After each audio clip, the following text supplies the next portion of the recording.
নমস্কার বন্ধুরা, পম্পার পাঁচমিশালি চ্যানেলে তোমাদের সকলকে স্বাগত। বন্ধুরা, ছাদে এসেছি, যে জিনিসটা তোমাদের না দেখালেই নয়।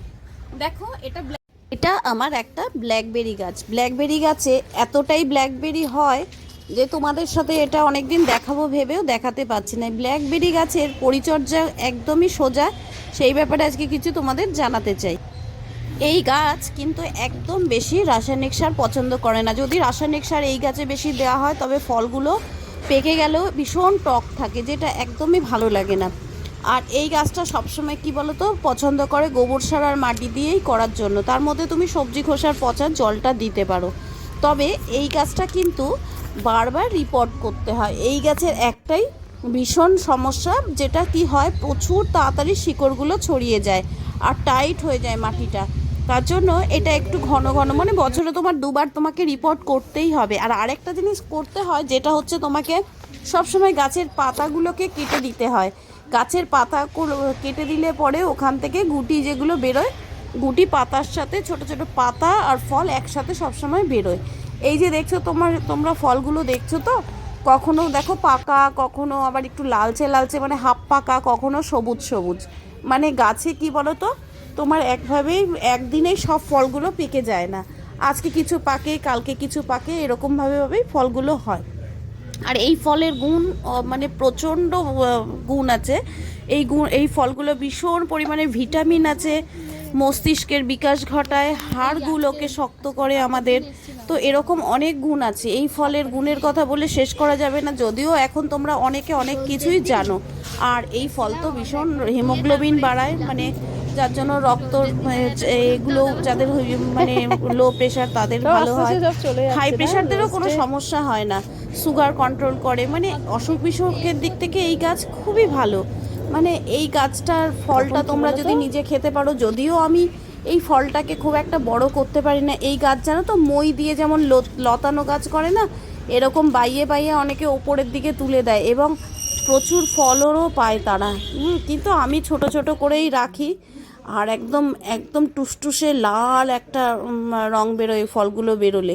মানে এর উপকারিতা অনেক, আমি বলে শেষ করা যাবে না এর গুণাগুণ। যাই হোক, এই গাছটায় একবার দুবার, বছরে দুবার অন্তত তোমাকে ফাঙ্গিসাইড স্প্রে করতে হয়। আমি বিশেষ করে ট্রাইকোডার্মা ভিরিডি একটু স্প্রে করে দিয়ে রাখি, কারণ এই গাছে পাতায় খুব একটা রোগের আক্রমণ হয় না। কিন্তু ফল যখন বেরোয় না, ফলগুলো এত মিষ্টি যখন হয়ে যায়, তখন কি হয়, পিঁপড়ে এগুলোকে মিলিবাগ মানে পিঁপড়ে বেয়ে বেয়ে ফলগুলো যখন যায়, তখন একটু মিলিবাগের আক্রমণ হয়। তবে আমি খুব একটা মিলিবাগের আক্রমণ বেশি একটা দেখিনি। আর আমি ফাঙ্গিসাইড স্প্রেও করি, বছরে দুবারই করি, বেশি করি না। আর কি বলো তো, এই চারা করতে গেলে এই গাছের ডালগুলো কেটে বসিয়ে দিলেই চারা হয়ে যায় খুব সহজে। এতে কোনো রুট হরমোন বা কিছুই বসাতে লাগে না। একদম সোজা জবা গাছের ডালের মতন কেটে তুমি পুঁতে বসিয়ে দাও, দেখবে কদিন বাদে চারা তৈরি হয়ে গেছে। যদি আমি এবছর অনেকগুলো চারা তৈরি করতে বসিয়ে দিয়েছি। আর এই যে এই পার্টসগুলো দিয়ে এরকম দেখো পাতা আর ফল একবারে বেরোয়। হ্যাঁ, তো দেখতে অনেক ছোট হলেও ফলটা অনেক কাজের। তুমি শুধু খেতে পারো, চাই জুস করে খাও, কেকের সাথে দিয়ে খাও, কিছুভাবে খেলেই হলো। যাই হোক, এই গাছে তোমরা সব সময় কি করবে, ওই সবজির পচা যে জলটা আছে না, সবজির খোসা পচা যে জল, পেঁয়াজের জল, কলার খোসার জল, এই সমস্ত জল বিনা খরচাতে যেগুলো পাওয়া যায় সেগুলোতেই গাছটা খুব ভালো হয়। তুমি এই যে গোড়াটা দেখাচ্ছি, দেখো কোনো সার টার কিচ্ছু দেই না। দেখো মাটিটা শক্ত মাটি, তাতেই এত ফলন হয়। তবে ভীষণ একটু ভালো হয় সবজির পচা জল দিতে পারলে।